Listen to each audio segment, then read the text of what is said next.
Hi, it's Howard Getson, CEO of Capitalogics, and today we have a short video, and it's about innovations and the activity centers that drive it. So to start, I believe that almost all innovation is a function of scaling, of imagining how a capability becomes value added to create more opportunity. And so that capability is combined with other capabilities to prototype something that you think will drive somebody to say, I want this, or I need more, right? That prototype iterates and gets better until you can figure out how to create a product based on those capabilities that allows people that you don't know to accomplish something that you do know. And that grows even more when it becomes a platform and people that you don't know are using that capability to do things you didn't even anticipate. But all along the way, the evaluation process, the activity centers that create the innovation remain the same. And I'm going to tell you what they are. It starts at stage one with the person who is imagining. Now, that person does not have to be skeptical, and they don't have to be a specialist. It could be somebody like me. I promise you, I do not know math and statistics and game theory the way our programmers or PhDs do. But I don't have to, because I understand business and the capabilities we need.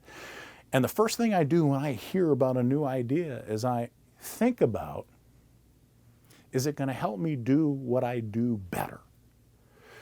Once I've proven that it does, I think about things like, well, what else could I do? What's next? How do I expand that? From there, as you start to create more and more capabilities, you think about creating a bigger product for a bigger audience. But let's start with that first imagination activity center. Once I find an activity that's interesting enough to imagine and say, this might be interesting, I throw it over the fence to somebody who creates it. They're really a builder. And it's interesting because I think of this step as creating a Lego. It's a simple capability. And the thing is, the person who creates the Lego probably is skeptical, because in order for the Lego to work, they have to think about all the ways it won't work, and that it has to be fault tolerant, and it has to accept the fact that there might be bad data here or missing data there or an idiot user here or there. The bottom line is the person who creates the capability is creating a prototype that's basically a weighing and measuring system that says, is it worth more time and money? But if it's promising, we can expand it. And maybe you expand it by creating another Lego, another capability, or snapping 2 or 3 things that you have together, which brings me to stage 3. So stage 1 was imagination. Stage 2 was create or build. Stage 3 is assemble. Now, this person does not have to be skeptical or a specialist again.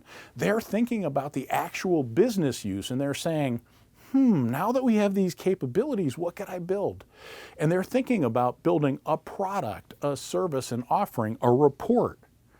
I could explain it, but really you're taking this capability filtered by that capability, poured into this, and you go, hey, I understand how that would work. So assembling is a big part of the prototyping stage of product development. But what do you think comes next? It's testing. And the reason it's testing is you need data historically, but also live to figure out, does this do what we thought it would do? And does it actually work in real time? Can I trust it? And so imagination, create or build, assemble, and now test. And what do you think's left? Once you've got enough data that it proves that it's doing what it's supposed to, and maybe creates a feedback loop to send so that it continues to improve and get better, the last step is to enjoy it or deploy it to make it work. This is going to happen again and again and again. It's how thoughts become things, and it's how capabilities become prototypes, become products, become platforms, and you become rich. I hope that helps. Thanks.